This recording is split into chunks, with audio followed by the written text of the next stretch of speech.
ஆசிரியர்கள் அனைவருக்கும் வணக்கம். இந்த வீடியோவில் நம்ம என்ன பார்க்க போகிறோம் அப்படின்னா தமிழ் வினாக்கள் தான் பார்க்க போகிறோம். நமக்கு இன்னும் 2 மாதம் கரெக்டாக 2 மாதம் வந்து டெட் எக்ஸாமுக்கு வந்து இருக்குது. இதுக்கு முன்னால் நீங்கள் படிக்கலைனாலும் பரவாயில்ல, ஆசிரியர்களாக நீங்கள் இதுக்கு முன்னால் நீங்கள் படிக்கலனாலும் பரவாயில்ல, இதுக்கப்புறம் நீங்கள் டெய்லி கொஞ்சம் டைம் ஒதுக்கி நீங்கள் படித்தா கூட உங்களால் கண்டிப்பாக இந்த ஜூலை மாதம் நடக்கக்கூடிய எக்ஸாமில் வின் பண்ண முடியும். சரியா, நான் அடித்து சொல்கிறேன். சரி, நம்ம வந்து பார்த்திங்க அப்படின்னா இந்த தமிழில் உங்களுக்கு வந்து மெஜாரிட்டி 30-30 எடுக்க வச்சுருவேன். ஆனால் இருந்தாலும் நம்மளுக்கு வந்து மைனர் மிஸ்டேக், அதே மாதிரி தெரியாத கேள்வி ஏதாவது கேட்டாங்கன்னா ஒன்றும் பண்ண முடியாது இல்லையா? அப்படிங்கிறப்ப கண்டிப்பாக உங்களுக்கு வந்து 28-29 எடுக்க வைக்கிறதுக்கு என்னால் வந்து அஷூரன்ஸ் கொடுக்க முடியும். அதுக்கு நீங்கள் என்ன பண்ணணும் அப்படின்னா, நம்ம கொடுக்குறத நீங்கள் ஒரு டைம் வந்து பாருங்கள், ப்ளஸ் புக்கில் வந்து படிக்கணும். இன்னும் ஒரு 60 நாள் இருக்கு இல்லையா? டெய்லி வந்து என்ன பண்ணுங்க அப்படின்னா கொஞ்சம் கொஞ்சம் படிக்க வந்து ஆரம்பிங்க. எல்லா சப்ஜெக்டையும் வந்து படிக்க ஆரம்பிங்க. கரெக்டாக வந்து இருக்கும். சரியா, இதுக்கப்புறம் நம்ம படித்தாலும் நம்மளால் வந்து பாஸ் பண்ண முடியும் அப்படிங்கிற மைண்டில் வச்சுக்கிட்டு நீங்கள் வந்து படிச்சிங்க அப்படின்னா கண்டிப்பாக செலக்ட் ஆகலாம். ஓகேவா? சரி, அதே மாதிரி வளன்னு எல்லாத்தையும் போட்டு படிச்சுக்கிட்டு இருக்காதீங்க. நமக்கு பாஸ் மார்க் வந்து தேவை. ஸோ அதுக்கு என்ன தேவையோ அதை மட்டும் நம்ம வந்து படிக்கணும். இப்போ நான் என்ன கொண்டு வந்திருக்கேன் அப்படின்னா, தமிழ் பழைய வினாக்கள் கொண்டு வந்திருக்கேன்ப்பா. இது வந்து 2023 நம்மளுக்கு வந்து ஷிஃப்ட்டாக வந்து நடத்துனாங்க, ஆன்லைனில் வந்து நடத்துனாங்க. அந்த வினாக்கள் வந்து கொண்டு வந்திருக்கேன். மொத்தம் 30 வினாக்கள் வந்து இருக்குது. சரியா, இந்த 30 வினாக்களை வந்து நீங்கள் பாருங்கள். உங்களுக்கு இதில் படித்ததெல்லாம் ஞாபகம் வருதா அப்படிங்கிறத நீங்கள் வந்து என்ன பண்ணுங்க அப்படின்னா ரீகால் வந்து பண்ணிக்கோங்க. சரியா, அதே மாதிரி நம்ம ஒரு கிளாஸ் எடுக்கிறோம் அப்படின்னா அப்படியே அதையும் உள்ள என்ன பண்ணிக்கோங்க அப்படின்னா காதுக்குள்ளே வந்து வாங்கிக்கோங்க. நல்லா காதுக்குள்ளே வாங்கி என்ன பண்ணிக்கோங்க அப்படின்னா ஸ்டோர் பண்ணி வச்சுக்கோங்க. சரியா, ரைட். எக்ஸாமில் இருக்கிறப்ப காதில் வந்து விழுந்தது வந்து என்னென்னா அங்கே ஞாபகத்துக்கு வரணும். அந்த மாதிரி வந்து மைண்டில் வந்து வச்சுக்கோங்க. பாருங்கள், முதல் கேள்வி யாப்பிலக்கணத்தில் அடி என்று குறிப்பிடப்படுவது டேஷை பொறுத்தது அப்படின்னு சொல்லி கேள்வி வந்து கேட்டிருக்கான். ரொம்ப ஈஸியான கேள்வி, புத்தகத்தில் அப்படியே வந்திருக்கு. சரியா, யாப்பிலக்கணம், முதல்ல யாப்பிலக்கணம்னா என்னன்னு தெரியணும். யாப்புன்னா என்ன? யாப்புன்னா கட்டுறது. சரியா, கட்டுறது. என்ன சார் கட்டுறது? மாலை இருக்கு இல்லையா, மாலை, பூ என்ன பண்ணுவோம், அடுக்கடுக்கா என்ன பண்ணுவோம், மாலையாக வந்து கட்டுவோமா? அதுதான் வந்து சொல்ல நம்ம என்ன பண்ணணும் அப்படின்னா, சொல்னா தமிழ் சொல் இருக்கு இல்லையா, சொல்ல கட்டுறது. அதுக்கு பேர் தான் என்ன சொல்லுவாங்கன்னா யாப்பு அப்படின்னு சொல்லுவாங்க. யாப்போட உறுப்புகள் பொறுத்த வரைக்கும் மொத்தம் 6 உறுப்புகள் வந்து இருக்குப்பா. மொத்தம் எத்தனை இருக்குது? 6 இருக்குது. சார், கேள்விக்கு நீங்கள் சொல்கிறதுக்கு என்ன சம்மந்தம் இருக்குது அப்படின்னா, இதை நீங்கள் பார்த்த உடனே என்ன ஞாபகத்துக்கு வரணும் அப்படின்னா, யாப்போட எல்லா விஷயத்தையுமே என்ன பண்ணணும்னா ரீகால் வந்து பண்ணிடணும். சரியா, 6 இருக்குது. என்னென்ன இருக்குது? எழுத்து இருக்குது. சரியா, எழுத்து, அசை, சீர், தலை, அடி, தொடை, இந்த மாதிரி 6 உறுப்பு வந்து இருக்குது. ஓகேவா, அதில் ஒன்று தான் இந்த அடி அப்படிங்கிறது. அடினா என்னன்னு சொல்லி கேட்குறான்ப்பா. ஓகேவா, அடினா என்ன அப்படின்னா சீர்களோட எண்ணிக்கை தான் அடின்னு அப்படின்னு சொல்லுவாங்க. நம்ம சரியாக படிக்கலைன்னு வச்சுக்கோங்களேன், என்ன நீங்கள் ஆன்சர் பண்ணுவீங்க அப்படின்னா பாடல் வரிகளோட எண்ணிக்கை அடி அப்படின்னு சொல்லிடுவோம். சரியா, பாடல் வரிகளோட எண்ணிக்கை அடி அப்படின்னு சொல்லி கண்டிப்பாக வந்து போடுவீங்க படிக்கலை அப்படின்னா. ஆனால் கரெக்டான விடை என்ன அப்படின்னா சீர்களின் எண்ணிக்கை தான் சரியான விடை. என்ன அப்படின்னா ஃபஸ்ட்டு எழுத்து. சரியா, ஃபஸ்ட்டு எழுத்து. நம்மளுக்கு எழுத்துனா தெரியும், ஒரு எழுத்து, 2 எழுத்து, 3 எழுத்து இருக்கா? கா அப்படிங்கிறது ஒரு எழுத்து, கா அப்படிங்கிறது ஒரு எழுத்து. சரியா, எழுத்துக்கு அப்புறம் வந்து பார்த்திங்க அப்படின்னா அசை. 2 எழுத்தோ 3 எழுத்தோ சேர்றது வந்து பார்த்திங்க அப்படின்னா அசை அப்படின்னு சொல்லுவாங்க. சரியா, அசை அப்படின்னு சொல்லுவாங்க. அடுத்து வந்து பாருங்கள் சீர். இந்த அசை சேர்றது என்ன சொல்லுவாங்க அப்படின்னா சீர் அப்படின்னு சொல்லுவாங்க. இப்போ அசையில் நேரசை, நிறையசை நீங்கள் படிக்கிறீங்களா?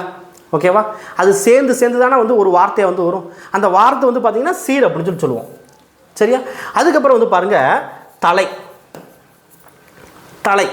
தலை அப்படின்னா என்ன அப்படின்னா ஒரு பாடல் வரி இருக்குன்னு வச்சுக்கோங்களேன். ஒரு பாடல் வரி இங்கேருந்து கற்க, கசடர, கற்பவை, கற்றபின் அப்படின்னு சொல்லி வருதுன்னு வச்சுக்கோங்களேன். அடுத்து திரும்ப வந்து ஃபஸ்ட் லைன் வந்து வருமா, முதல் லைனு லாஸ்ட்டில் வந்து ஒரு வார்த்தையோட முடியும், திரும்ப இங்கே ஃபஸ்ட் லைன் வந்து முடியும். இந்த ரெண்டையும் சேர்க்குறது, அதாவது வரியில் உள்ள லாஸ்ட் லைனையும் அதாவது கடைசி லைனையும் அதே மாதிரி 2வது வரி இருக்கு இல்லையா, இதில் வரல முதல் லைனையும் சேர்க்குறது தான் தலை அப்படின்னு சொல்லுவாங்க. நீங்கள் படிப்பீங்க என்ன அப்படின்னா நேரென்றாசிரி தலை, நிறையென்றாசத்தலை, வஞ்சித்தலை. சரியா, இதெல்லாம் வந்து படிப்பீங்க. அதுதான் தலை அப்படின்னு சொல்லுவாங்க. அதுக்கப்புறம் என்ன வருது அப்படின்னா அடி அப்படிங்கிறது. சீர்கள் சேர்றது தான், சீர்களோட எண்ணிக்கையை வச்சு தான் என்ன சொல்லுவாங்கன்னா அடி அப்படின்னு சொல்லுவாங்க. அடியை பொறுத்த வரைக்கும் என்ன அப்படின்னா ஒரு 5 வகை வந்து இருக்குது. என்ன சார், ஒரு இதுலேயே எத்தனை சொல்கிறீங்களே அப்படின்னு நீங்கள் வந்து கேட்பீங்க. அடியில் வந்து ஒரு 5 வந்து இருக்குது. என்ன அப்படின்னா குரலடி. ஓகேவா, குரலடி, சிந்தடி, அளவடி, நேரடி, நெடிலடி, களி நெடிலடி, இப்படி வந்து நம்மளுக்கு வந்து அடியோட வகை வந்து நம்ம வந்து பார்க்கலாம். சரியா, ஓகே. இப்போ அடுத்து லாஸ்ட்டு தொடை. சரியா? ஏன்னா இதையும் சொல்லிடணும்ல, மொத்தம் 6 இருக்குது. எழுத்து, அசை, சீர், தலை, அடி, தொடை அப்படின்னு சொல்லிட்டு 6 இருக்குது. தொடைனா என்ன? அதாவது நம்ம எதுகை தொடை, மோனை தொடை, இயைபு தொடை, முரண் தொடை, இந்த மாதிரி ஒரு 8 வகையான தொடை நம்ம பார்ப்போம். சரியா? ரைட். அதெல்லாம் நம்ம அடுத்தடுத்த வகுப்புகள் பார்க்குறப்ப நம்ம பார்க்கலாம். இப்போதைக்கு என்ன பண்ணுங்க அப்படின்னா இது நல்லா தெரிஞ்சுச்சுக்கோங்க. சரியா? ரைட். அடுத்த கேள்வி பாருங்கள். இந்திர விழா 28 நாட்கள் கொண்டாடப்படுவதாக கூறும் இலக்கியம் எது? அதே மாதிரி இன்னொன்று சொல்கிறேன். ஒரு எக்ஸாமில் நீங்கள் செலக்ட் ஆகணும் அல்லது பாஸ் ஆகணும் அப்படின்னா கண்டிப்பாக என்ன பண்ணணும் அப்படின்னா நம்ம நிறைய கேள்விகள் பயிற்சி பண்ணணும். நிறைய கேள்விகள் பயிற்சி பண்ணால் தான் உங்களால் எக்ஸாமை ஈஸியாக அணுக முடியும். அதாவது கஷ்டமாக கூட கேட்கட்டுமே, அவன் கேள்வியை ரொம்ப கஷ்டமாக கூட கேட்கட்டும், ஆனால் நீங்கள் நிறைய கேள்விகள் நீங்கள் பயிற்சி பண்ணியிருந்தீங்க அப்படின்னா எவ்வளோ கஷ்டமாக கேட்டாலும் நீங்கள் டாப்பில் வந்துடுவீங்க. சரியா? நீங்கள் டாப்பில் வந்துடுவீங்க. சரி, இப்போ பாருங்கள். இந்திர விழா 28 நாட்கள் கொண்டாடப்படுவதாக கூறும் இலக்கியம் எது? ஆக்சுவலாக இந்திர விழா பற்றி சொல்கிற இலக்கியம் இதில் இருக்கா அப்படின்னு கேட்டால் 2 இலக்கியம் இருக்குது. ஒன்று மணிமேகலை, இன்னொன்று சிலப்பதிகாரம் இருக்குது. இந்திர விழா பற்றி சொல்லுது. இதில் ரொம்ப டீட்டெயிலாக இந்த இந்திர விழா பற்றி மணிமேகலை சொல்லும்பா.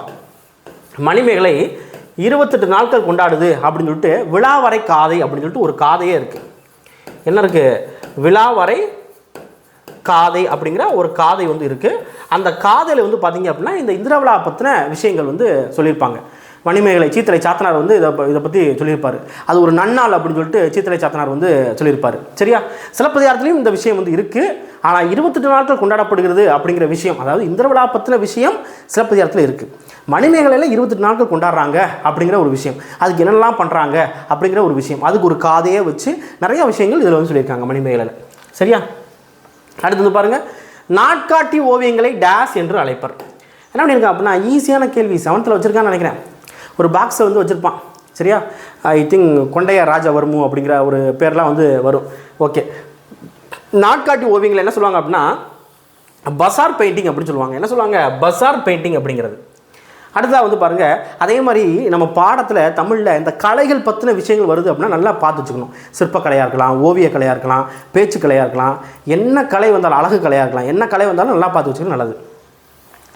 விகுதி பெறாமல் வினைப்பகுதியே தொழிற்பெறாதல் என்ன அப்படின்னு கேட்குறாங்க. இலக்கணத்தை நம்ம புரிஞ்சு படித்தோம் அப்படின்னா அப்படி சொல்கிறவங்கள அடித்து போய்கிட்டே இருக்கலாம். என்ன அப்படின்னா விகுதி பெறாமல் வினைப்பகுதியே தொழிற்பெயர். முதல்ல தொழிற்பெயர்னா என்ன? தொழிற்பெயர்னா என்ன அப்படின்னா தல், அல், அம், ஐ, கை, வி, பு, கு, சி, இந்த மாதிரி என்ன பண்ணுவாங்க அப்படின்னா அந்த விகுதி வரும், விகுதியில் முடியும். அப்படின்னா நம்ம தொழிற்பெயர் அப்படின்னு சொல்லுவாங்க. அதாவது வினையை வச்சு முடியணும். இப்போ எக்ஸாம்பிளுக்கு நான் சொல்கிறேன் பாருங்கள். இப்போ ஒரு தொழிற்பெயர் சொல்கிறேன். என்ன அப்படின்னா ஓடுதல் அப்படிங்கிறது ஒரு தொழிற்பெயர். ஓடுதல் தொழிற்பெயரா? ஆமாம், தொழிற்பெயர். ஏன்னா தல் வந்திருக்கு. ஓகே. ஓடு அப்படிங்கிறது ஒரு வினை, அப்போ தொழிற்பெயர் அப்படின்னு சொல்லி சொல்லலாம். இப்போ என்ன கேள்வி கேட்குறான்? விகுதி பெறாமல் வினைப்பகுதியே தொழிற்பெயராக வந்துச்சு அப்படின்னா என்னன்னு கேட்குறான். விகுதினா இந்த விகுதி அடிச்சிருங்க, விகுதி அடிச்சிருங்க. தல் அப்படிங்கிறது விகுதியா? அப்போ அது விகுதி வரல. அப்போ ஓடு மட்டும்தான் வந்திருக்கு. ஓடு அப்படிங்கிறது இங்கே என்ன படிச்சிருக்கீங்க? முதநிலை தொழிற்பெயர். சரியா? முதநிலை தொழிற்பெயர். ஓகேவா? அவ்வளோதான், சிம்பிள். முதநிலை தொழிற்பெயர். இதுவே இந்த வினைப்பகுதி கொஞ்சம் நெடில்ல திரிந்து வந்துருச்சுன்னு வச்சுக்கோங்களேன். இப்போ எக்ஸாம்பிளுக்கு பாருங்கள். சுடு, சூடு. சரியா? இப்போ சுடு அப்படிங்கிறது பார்த்தீங்க அப்படின்னா முதநிலை தொழிற்பெயர். இதுவே சூடு அப்படிங்கிறது என்னது? முதநிலை திரிந்த தொழிற்பெயர். அவ்வளோதான். சரியா? இந்த மாதிரி தான் நம்ம என்ன பண்ணணும் அப்படின்னா நம்ம ஒரு இலக்கணத்தை படிக்கிறப்ப ஆழ்ந்து படிச்சிட்டோம் அப்படின்னா கேள்வி எப்படி கேட்டாலும் நம்மளால் ஆன்சர் பண்ண முடியும். அடுத்தது பாருங்கள். வல்லெழுத்துக்கள் க, ச, த, ப ஆகிய 4ம் மொழிக்கு முதலில் வரும். மொழிக்கு முதல் வருமா? ஆமாம். கா வரும், சா வரும், தா வரும், பா வரும், வந்துடும். ஓகே. அப்போ முதல் கூற்று சரி. நிலைமொழியுடன் புணர்கையில் அவற்றின் மெய்யெழுத்துக்கள் தோன்றி புணராது அப்படிங்கிறாங்க. இப்போ எக்ஸாம்பிளுக்கு ஒரு வார்த்தை சொல்கிற பாருங்க. வாழை கூட்டல் பழம். சரியா? இதுக்கு பேர் என்னது? நிலைமொழி. இதுக்கு பேர் என்னது? வருமொழி. சரியா? இப்போ என்ன சொல்கிறான்? நிலைமொழியோட புணர்கையில், இதோட புணர்கையில் என்ன ஆகுது? மெய்யெழுத்து புணராது அப்படிங்கிறான். மெய்யெழுத்து தோன்றாது அப்படிங்கிறான். இப்போ நீங்கள் வாழை கூட்டல் பழத்தை நீங்கள் சேருங்க, எப்படி வரும்? வாழைப்பழம் அப்படின்னு சொல்லி வருமா? வாழைப்பழம் அப்படிங்கிறது வரும். இப்போ வருதா? அப்போ மெய்யெழுத்து என்ன ஆகிருக்கு? உருவாகிருக்குது. அப்போ ரெண்டாவது கூற்று பார்த்தீங்க அப்படின்னா தவறு. அப்போ முதல் கூற்று சரி, இரண்டாவது கூற்று தவறு. அவ்வளோதான்ப்பா. சரியா? ரைட். எப்பவுமே டெட்டை பொறுத்த வரைக்கும் என்ன அப்படின்னா, நம்மளுக்கு எக்ஸாமில் கேள்வி ஈஸியாக தான் கேட்பான். நம்ம ஆட்கள் வந்து நிறையா படிக்கிறது இல்லை. அதுதான் இங்கே வந்து விஷயம். அது வந்து ஒரு பெரிய விஷயமா வந்து எடுத்துக்கிறது இல்லை. படிக்கணும், கொஞ்சமாக நம்ம வந்து உழைப்பை போடணும். உழைப்பை போட்டோம்னா கண்டிப்பாக பயன் வந்து இருக்கும். சரி, அடுத்து வந்து பாருங்கள். கோவைப்பழ மூக்கும் பாசிமணி கண்ணும் என்ற வரியில் இடம்பெறும் படிமம் என்ன? படிமம்னா என்ன அப்படின்னா காட்சி அப்படின்னு சொல்லுவாங்க. படிமம்னா என்ன? காட்சி அப்படிம்பாங்க. சரியா? இப்போ படிமம் பொறுத்த வரைக்கும் என்ன அப்படின்னா மெய்ப்படிமம், பயனிலை படிமம், வினைப்படிமம், உருப்படிமம் அப்படிங்கிறது இருக்குது. ஓகேவா? இப்போ வந்து பாருங்கள், இது வந்து 11th இருக்குப்பா.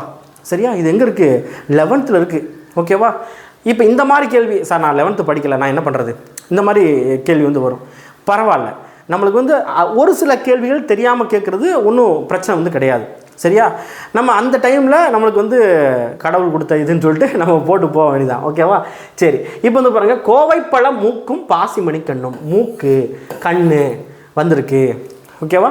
இந்த மாதிரி மைண்டில் வச்சுக்கோங்க. ஓகேவா? நான் இதை படிமம் நடத்தினா லேட் ஆயிரும். அதனால் நான் வந்து டேரெக்டாக சொல்கிறேன். மெய்ப்படிமம் அப்படிங்கிறதான் இங்கே வந்து ஆன்சர். சரியா? மெய்ப்படிமம் அப்படிங்கிறது ஆன்சர். இப்போ உருப்படிமம் அப்படின்னா நிறம் வந்து வரும். சரியா? நிறம் வந்து வரும். ஓகேவா? சரி, அடுத்து வந்து பாருங்கள். கப்பலுக்கு போன மச்சான் எனும் நாவலை படைத்தவர் யார்? கப்பலுக்கு போன மச்சான் யார் அப்படின்னா நாகூர் ரூமி. நாகூர் ரூமி இவர் தான் வந்து கப்பலுக்கு போன மச்சான் அப்படிங்கிற ஒரு நாவலை வந்து படைத்தார். இதெல்லாம் வந்து ஸ்டாட்டிக்கு, இதெல்லாம் மனப்பாடம் பண்ணி தாகணும். அடுத்தது பாருங்கள். தட்சிணமேரு என்று அழைக்கப்படுவது எது? தட்சிணமேருன்னு எதை சொல்லுவாங்க? தஞ்சை பெரிய கோவிலை சொல்லுவாங்கப்பா. ராஜராஜன் கட்டினா தஞ்சை பெரிய கோவிலை தட்சிணமேரு அப்படின்னு சொல்லுவாங்க. பேசப்படுவதும் கேட்கப்படுவதுமே உண்மையான மொழி என்று கூறியவர் யார்? பேசப்படுவதும் கேட்கப்படுவதுமே உண்மையான மொழி சொன்னது யார் அப்படின்னா மூவா சொன்னார். இதெல்லாம் வந்து ஸ்டாட்டிக். ஓகேவா? இதெல்லாம் அதே மாதிரி உங்களுக்கு வந்து உள்ளெல்லாம் கொடுத்துக்க மாட்டாங்க, கட்டமோடு கொடுத்துருப்பான். அப்படிங்கிறப்ப நம்ம வந்து கட்டமோடு கொடுத்தது எல்லாத்தையும் நம்ம வந்து பார்த்துக்கணும். கிழவனும் கடலும் என்ற நூலின் ஆசிரியர் யார்? ரொம்ப அருமையான ஒரு நூல், ஒரு இலக்கியம் சொல்லலாம். இந்த இது நம்மளுக்கு வந்து 6ஆம் வகுப்பில் வந்து அழகாக கொடுத்துருப்பாங்க, படம் போட்டு கொடுத்துருப்பாங்க. என்ன அப்படின்னா கிழவனும் கடலுக்கு வந்து எர்னஸ்ட் ஹெமிங்வே வந்து வருவார். Ernest Hemingway, the old man and the sea அப்படின்னு சொல்லிட்டு வரும். 1954 இதுக்கு வந்து என்ன கொடுத்துருக்காங்க அப்படின்னா, இதுக்கு இல்லை இவருக்கு எர்னஸ்ட் ஹெமிங்வேக்கு வந்து பார்த்திங்க அப்படின்னா நோபல் பரிசு, இலக்கியத்திற்கான நோபல் பரிசு வந்து கொடுத்தாங்க. சரியா? ரைட். ஓகார எனும் இடைச்சொல் நன்னூலில் தரும் பொருளில் கீழே பொருந்தாதவற்றை கூறுக. பொருந்தாதவற்றை கூறுகன்னு சொல்கிறாங்க. ஓகாரம். சரியா? ஓகாரம். இப்போ ஓகாரம் அப்படிங்கிறது இந்த ஓ அப்படிங்கிற இந்த வார்த்தை. அவனோ சொல்கிறோமா, அவனோ நீயோ சொல்கிறோமா, இந்த வார்த்தை ஓகாரம் அப்படிங்கிறது ஒரு இடைச்சொல். இந்த இடைச்சொல் நன்னுள்ள ஒரு 8 பொருள் வந்து தரும்பா. ஓகே, எத்தனை பொருள் தரும்? 8 பொருள் தரும். அதில் என்ன வந்து இல்லைன்னு வச்சுக்கோங்களேன், அதாவது தெரிநிலை இருக்குது, பிரிநிலை இருக்குது, எதிர்மறை இருக்குது. சரியா? எதுலன்னா இசைநிறை இல்லை. இசைநிறை அப்படிங்கிறது நம்மளுக்கு அளபடையில் வந்து வரும். எதில் வரும்? அளபடையில் வரும். இப்போ நீங்கள் அளபடை படிச்சிருந்தாலே ஆக இசைநிறை நம்ம அளபடையில் பார்த்தோம், அப்போ இங்கே வர்றதுக்கு சான்ஸ் வந்து இருக்காது. அப்படிங்கிறத நம்ம வந்து என்ன பண்ணலாம் அப்படின்னா ஆன்சர் வந்து பண்ணலாம். அப்போ இதுக்குரிய ஆன்சர் என்ன அப்படின்னா இசைநிறை அப்படிங்கிறது ஆன்சர். சரியா? ரைட். அடுத்து வந்து பாருங்கள். கோபல்ல கிராமம் என்ற நாவல் சாகித்ய அகாடமி விருது பெற்ற ஆண்டு எப்போது? கோபல்ல கிராமம் யார் எழுதுனா? கீரா எழுதினார். கி ராஜநாராயணன் எழுதினார். யார் எழுதுனா? கி ராஜநாராயணன் எழுதினார். அவரை சுருக்கமாக என்ன சொல்லுவாங்க அப்படின்னா கி ரா அப்படின்னு சொல்லுவாங்க. எந்த வருஷம் அப்படின்னா 1991. இவன் ஆப்ஷன் கொடுக்குறத பாருங்களேன், கண்டிப்பாக ஒரு டைமாச்சும் அதை வாசிந்தாங்கன்னு வச்சுக்கோங்களேன், கண்டிப்பாக அது வந்து ஆன்சர் வந்து போட்டுருவாங்க. இது எந்த இடத்துல 1995, 1996, 1993 அப்படின்னு கொடுத்தாங்கன்னா கண்டிப்பாக ஆன்சர் போட மாட்டான். இங்கே எல்லாமே 2000க்கு மேலே வந்துருக்கு. ஒன்றே ஒன்று மட்டும்தான் 1991 வந்து இருக்குது. இது வந்து நீங்கள் ஒரு டைம் பார்த்துருந்தாலே போதும், இது வந்து ஆன்சர் வந்து பண்ணலாம். அடுத்தது பாருங்கள். நமது தமிழகத்தின் தனிச்சிறப்பு என்று கூறத்தகும் சங்க இலக்கிய சாரத்தை சாமானியரும் அறிந்து வாசிக்கக்கூடிய முறையில் தீட்டப்பட்ட ஏடுகள் இருக்க வேண்டும் என்று கூறிய முன்னாள் முதல்வர் யார்? இப்போ இது நம்மளுக்கு தெரியாதுன்னு வச்சுக்கோங்களேன், இது நம்மளுக்கு தெரியாது. ஓகேவா? முன்னாள் முதல்வர் யாரெல்லாம் இருக்காங்க? ராஜாஜி இருக்கார், அண்ணாதுரை இருக்கார், பக்தவச்சலம் இருக்கார், கலைஞர் கருணாநிதி இருக்கார். சரியா? இப்போ இந்த இதை பார்க்குறப்ப நம்மளுக்கு என்ன தோணணும் அப்படின்னா இலக்கியம் பற்றி அதிகமாக பேசுனது யார் அப்படின்னு பார்க்கணும். கண்டிப்பாக வந்து ராஜாஜி வரமாட்டார், பக்தவச்சலம் வரமாட்டார். அப்போ ஒன்று அண்ணாதுரையாக இருக்கணும், இல்லைனா கருணாநிதியாக இருக்கணும். ஒன்று அண்ணாதுரையாக இருக்கணும், இல்லைனா கருணாநிதியாக இருக்கணும். மெஜாரிட்டி வந்து பார்த்திங்கன்னா இலக்கியம் பற்றி பேசுகிறது யாராக இருப்பார்னா அதிகமாக நம்ம இலக்கியங்கள் நூல்கள் பற்றி பேசுகிறது யாராக இருப்பாங்க அப்படின்னா அண்ணாதுரை தான். அப்போ அண்ணாதுரை வந்து ஆன்சர் வந்து போடலாம். சரியா? ரைட். அண்ணாதுரை தான் இதுக்கு வந்து ஆன்சர். ஓகேவா? கத்துங்குயிலோசை இதில் இடம்பெறும் வலுவமைதியை தேர்க. முதல்ல வலுவமைதினா என்ன? வலுவமைதினா என்ன அப்படின்னா தப்பாக இருந்தாலும் அதை நம்ம வந்து ஏற்றுக்கிடுவோம். அதுதான் என்ன சொல்லுவாங்க அப்படின்னா வலுவமைதி அப்படின்னு சொல்லுவாங்க. தப்பாக இருந்தாலும் ஏற்றுக்கிறது. இப்போ என்ன அப்படின்னா குழந்தை வந்து இருக்கும், பெண் குழந்தை இருக்கும், அதை வந்து என்ன பண்ணுவோம் நம்ம, டே வாடா, சரியா, வாடான்னு வந்து பேசுகிறது. என்ன வாடானா என்ன? ஆண்பாலுக்குரிய அந்த இதுதான் வந்து வாடா அப்படிங்கிறது. நம்ம என்ன பண்ணுறோம், வாடான்னு சொல்லி பெண் குழந்தைய வந்து பேசுகிறோம். அப்போ அதை நம்ம வந்து ஏற்றுக்கிறோம், அக்செப்ட் பண்ணிக்கிறோம். சரியா? ரைட். இப்போ அதே மாதிரி கத்தும் குயிலோசை. குயில் என்ன பண்ணும்? குயில் வந்து கூவும். இவன் என்ன கொடுத்துருக்கான்? கத்தும் குயிலோசைன்னு கொடுத்துருக்கான், கத்தாது. சரியா? அப்போ இது என்ன அப்படின்னா மரபு வலுவமைதி. சரியா? மரபு வலுவமைதி. ஓகே. அடுத்து வந்து பாருங்கள், பசும்பொன் முத்துராமலிங்க தேவரின் படிப்பு பாதியில் நின்று போக காரணமான நோய் எது? என்ன அப்படின்னா பிளேக் வந்து வந்திருக்கும்பா. சரியா? பிளேக் வந்து வந்திருக்கும், அதனால் அவரால் வந்து படிச்சிருக்க முடியாது. ஓகே. அடுத்து மொழி இறுதியில் வரும் வினா எழுத்துக்கள் எவை? மொழி இறுதியில் வர்ற வினா எழுத்துக்கள் மொத்தம் 5 வினா எழுத்துக்கள் வந்து இருக்கும். அதில் ஆ, ஓ, அவனா, அவனோ, இதுதான் வந்து லாஸ்ட்டில் வர்ற வினா எழுத்து அப்படின்னு சொல்லலாம். மற்ற எல்லாமே முதல்ல வந்து வந்துடும். பண்டைய கால கல்வி முறையில் வேத்தான் என்று அழைக்கப்படுபவர் யார்? வேத்தான் அப்படின்னா பள்ளிக்கு முதல்ல வருபவங்களை தான் வேத்தான் அப்படின்னு சொல்கிறாங்க. சரியா? ரைட். தமிழ் அறிஞர்களால் தமிழ் இமயம் என்று போற்றுதலுக்குரியவர் யார்? தமிழ் இமயம். தமிழ் இமயம் பொறுத்தவரைக்கும் யார் அப்படின்னா வா சுப மாணிக்கம். தமிழ் இமயம் அப்படின்னு சொல்லுவாங்க, வா சுப மாணிக்கம். சரியா?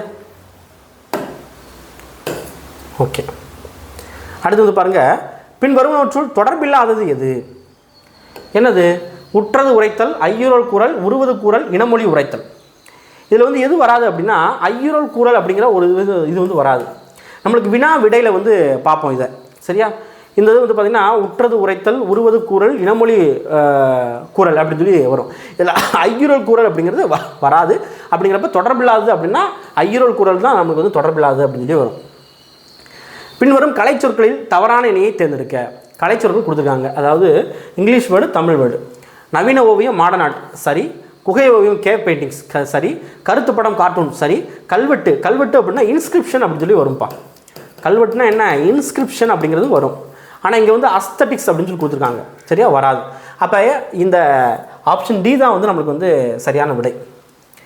ஒரு கிராமத்து நதி எனும் கவிதை நூலின் ஆசிரியர் யார்? ஒரு கிராமத்து நதி யார் அப்படின்னா சிற்பி பாலசுப்ரமணியம் தான் ஒரு கிராமத்து நதி அப்படிங்கிற நூலோட ஆசிரியர். மொழியின் முதல் நிலை என்ன? மொழியோட முதல் நிலை என்ன அப்படின்னா பேசுறது, கேட்குறது. இந்த ரெண்டு தான் வந்து மொழியோட முதல் நிலை. மொழியோட முதல் நிலை. ரெண்டாவதாக வந்து பார்த்தீங்கன்னா எழுதுறது. ஓகேவா? ரைட். காலம் கறந்த பெயரச்சம் எது? காலம் கறந்த பெயரச்சம் மூன்று காலத்தையும் வந்து என்ன பண்ணும் அப்படின்னா மறைச்சு காட்டும். எது அப்படின்னா வினைத்தொகை. வினைத்தொகை தான் நம்மளுக்கு வந்து காலம் கறந்த பெயரச்சம் அப்படின்னு சொல்லுவாங்க. அடுத்து ஒப்புரவை விளக்க பயன்படுத்தியுள்ள உவமை என்ன? ஒப்புரவு. இப்போ ஒப்புரவு அப்படின்னா என்ன? ஒப்புரவை பற்றி எங்கே சொல்லுது அப்படின்னா திருக்குறளில் சொல்லுதுப்பா ஒப்புரவை பற்றி. சரியா? திருக்குறளில் சொல்லுது. அதாவது இப்போ ஒரு நபர் இருக்கார் அப்படின்னா எல்லாத்துக்கும் உதவுறாரு அப்படின்னா எல்லாத்துக்கும் உதவுறாருன்னா அதை வந்து ஒப்புரவுக்கு வந்து ஒரு எக்ஸாம்பிளாக சொல்லலாம். இப்போ இதில் வந்து பார்த்திங்க அப்படின்னா ஒரு ஊர் நடுவே ஒரு பழுத்த மரம் இருக்குதுன்னு வச்சுக்கோங்களேன். ஊர் நடுவில் ஒரு பழுத்த மரம் இல்லைன்னா ஊர் நடுவில் ஒரு குளம் இருக்குது. சரியா? இல்லைன்னா ஊர் நடுவில் ஒரு மருந்து மரம்.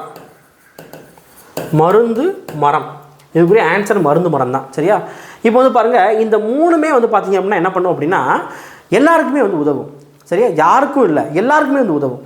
பழுத்த மரம் என்ன பண்ணும் அப்படின்னா பழத்தை யார் வேணால் சாப்பிட்டு போகலாம். ஏன்னா ஊருக்கு நடுவில் வந்து இருக்குது, பொதுவான ஒன்றா வந்து இருக்குது. அப்போ எல்லாருமே வந்து சாப்பிட்லாம். சரியா? குளம் எல்லாருமே வந்து குடிக்கலாம். மருந்து மரம் எல்லாத்துக்குமே வந்து மருந்துக்கு வந்து யூஸ் ஆகும். சரியா? அப்போ இந்த இடத்துல மருந்து மரம் அப்படிங்கிறது நம்மளுக்கு வந்து வரும். சரியா? ரைட்.